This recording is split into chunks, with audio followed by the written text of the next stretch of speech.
महामारी कोरोना की दूसरी लहर ने इंसानी जिंदगी को झंझोर के रख दिया है।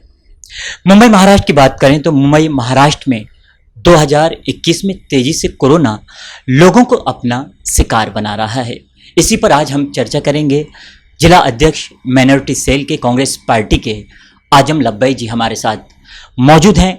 कई अहम बातें उनसे आज इस खास मुलाकात में, खास चर्चा में करेंगे हम। सर, सबसे पहले तो हमारे चैनल में आपका स्वागत है। Thank you very much. क्या कहना चाहेंगे सर? कोरोना आज 2021 में भी लोगों को तेजी से अपना शिकार बना रहा है, इस पर आपका क्या कहना है? देखिए, जो कोविड का जो महामारी है पूरे विश्व में इसकी चपेट में लिया हुआ है। इसके कारण कई जिंदगियां तबाह हो गई है। इसको लेके जो राज्य सरकार, जो महाविकास आघाड़ी सरकार ने बहुत सारे जो ज़रूरी कदम उठाए हैं, उसके हिसाब से जो लोगों को हर जगह पे जो अपनी सावधानी बरतना चाहिए। जो मुंबई महानगर पालिका का जो गाइडलाइंस है, उस गाइडलाइंस को पालन करते हुए लोग अपने घर में सुरक्षित रहना चाहिए, ताकि सुरक्षित रहने से अपनी जो जीवन हो, अपने आसपास के लोग हो, अपने मोहल्ले के, अपने विभाग के लोग भी सुरक्षित रह सकते हैं। तो उसके तरीके से जो महामारी को हम लड़ने में हम कामयाब हो सकते हैं। महामारी, जैसे कि आपने कहा कि महामारी में लड़ने से किस तरह लोग कामयाब हो सकते हैं, या जंग बड़ी है कोरोना की, आज उससे लड़ना ज़रूरी है और उससे कामयाबी हासिल करना भी ज़रूरी है। जिले के अध्यक्ष हैं आप। जिस तरह 2020 में कोरोना लॉकडाउन की शुरुआत हुई थी, महानगर पालिका या प्रशासकीय अधिकारी संस्था के माध्यम से लोगों को मदद पहुंच रही थी, आज वो मदद 2021 में लोगों तक पहुंचती नज़र नहीं आ रही है। इस पर आपका क्या कहना है? देखिए, जब 2020 का महामारी का दौर शुरू हुआ था, जो अचानक जो इमरजेंसी आपातकाल एक दौर दिखाई दिया, उस दौरान जो केंद्र सरकार की जो गाइडलाइंस है, उसको जो राज्य सरकार उसको अच्छी तरीके से पालन किया था। जैसे कि हम मुंबई कांग्रेस और जो माइनॉरिटी डिपार्टमेंट के माध्यम से हमने लोगों को अनाज पहुंचाने का, जो लोगों के घर तक जो सैनिटाइजरिंग की बात हो, या लोगों को अनाज पहुंचाने की बात हो, या लोगों को अलग अलग तरीके से जो मदद पहुंचाने की बात हो, 2020 के लॉकडाउन के पीरियड में हमने बड़े पैमाने में किया है। 2021 की जो बात है, तो क्योंकि केंद्र सरकार की जो गाइडलाइंस है, जो राज्य के जो महाविकास आघाड़ी सरकार है, उसको जो शिव भोजन के माध्यम से लोगों को हर विभाग में मदद पहुंचाने की जो कार्य जो कल चल रहा है। और जहाँ तक जो मुंबई कांग्रेस की जो बात है, जो मुंबई कांग्रेस जो टॉक्स फोर्स के जो कोविड के माध्यम से, या एम्बुलेंस की बात हो, या जो बेड के जो रिलेटेड कुछ मैसेज हो, या सैनिटाइजरिंग की बात हो, या अनाज की जो बात हो, या अलग अलग जो तरीके के जो लोगों को मदद पहुंचाने का काम, और जो वैक्सीनेशन सेंटर में लोगों को किस तरीके से गाइडलाइंस मिले, और जिस हिसाब से जो लोगों को ज़्यादा से ज़्यादा किस तरह मदद मिले, जो मुंबई कांग्रेस के माध्यम से जो लोग, हम कांग्रेस का हर सिपाही जो रास्ते पे हैं लोगों की मदद करने के लिए, हम लोग तरह तरह के जो प्रयास कर रहे हैं, हम लोग कामयाब भी हो रहे हैं। और जैसा कि आपने वैक्सीन की बात की है, वैक्सीन की अगर बात करें तो मुंबई में कई अस्पतालों में वैक्सीन लोगों को उपलब्ध कराई जा रही हैं। ऐसे में क्या लगता है कि आने वाले दिनों में मुंबई में लाखों की संख्या में जो लोग रहते हैं, कितने दिनों में कामयाबी हासिल होगी पूरे मुंबईकरों को वैक्सीन देने में राज्य सरकार?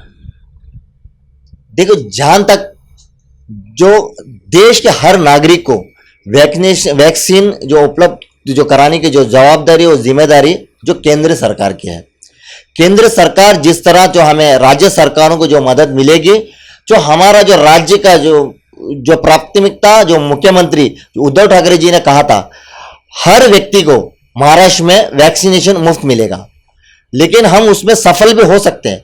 लेकिन केंद्र सरकार की तरफ से हमें जिस तरह जो मदद मिलना चाहिए वो मदद नहीं मिल रही है। जो ऑक्सीजन की बात हो, जो वैक्सीन की बात हो, जो केंद्र सरकार, जो राज्य सरकार को जो मदद नहीं पहुंचा रही है। तो इसलिए हमारी जो डिमांड है कांग्रेस पार्टी की तरफ से, मुंबई कांग्रेस की तरफ से, भाई ज्यादा से ज्यादा जो महाराष्ट्र के लोगों को, मुंबई के लोगों को वैक्सीन मिलना चाहिए, और ऑक्सीजन सिलेंडर जो हॉस्पिटल्स में जो प्रोवाइड होना चाहिए केंद्र सरकार की तरफ से, वो नहीं मिल पा रहा है।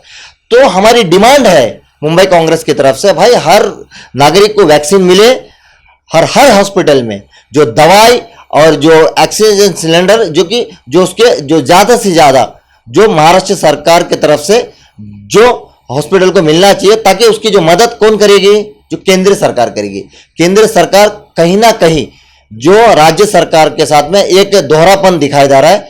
तो मेरी एक पर्सनली मेरी मांग है, केंद्र सरकार जो राज्य सरकारों को जो ज़्यादा से ज़्यादा वैक्सीन प्रोवाइड करे और जो ऑक्सीजन जो सिलेंडर है जो उसकी जो कमी हो रही है, उसकी वजह से कई लोगों की हर दिन मौत की जो खबर बढ़ती जा रही है।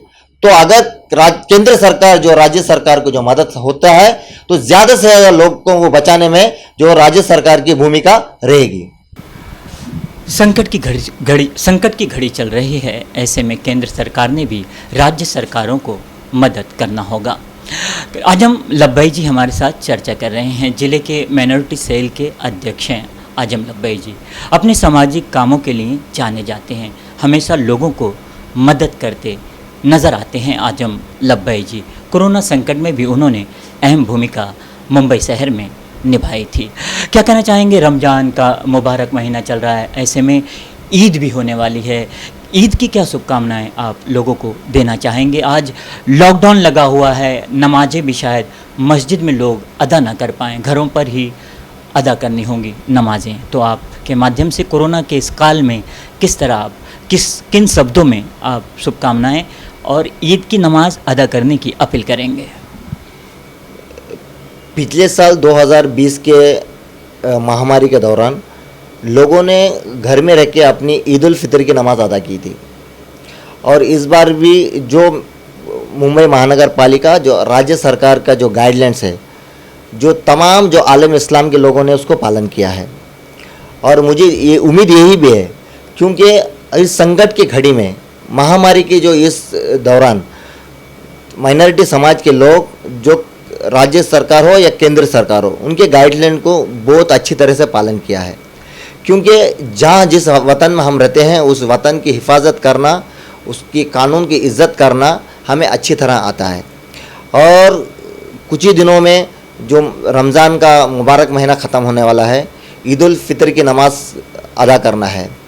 तो तमाम मुंबईकर और महाराष्ट्र के लोगों से मेरी यही अपील है, जो मुंबई और महाराष्ट्र में जो राज्य सरकार जो गाइडलाइंस देगी, उस गाइडलाइंस का हमने पिछली बार भी हमने अच्छी तरीके से हमने निभाया है, हमने पालन किया है। जो इस बार भी जो राज्य सरकार की जो गाइडलाइंस और मुंबई महानगर पालिका की जो गाइडलाइंस को हम समझते हुए ईद उल फितर की जो नमाज हमने घर में नमाज पढ़ने की हम कोशिश करेंगे। लेकिन साथ ही साथ हमारी केंद्र सरकार के साथ साथ जो हमारे राज्य सरकार की यही मांग है, हमारी ईद उल फितर की जो नमाज मस्जिदों में अदा करने की हमें अगर उसको परमिशन मिल जाती है तो हमारे लिए बेहतर होगा।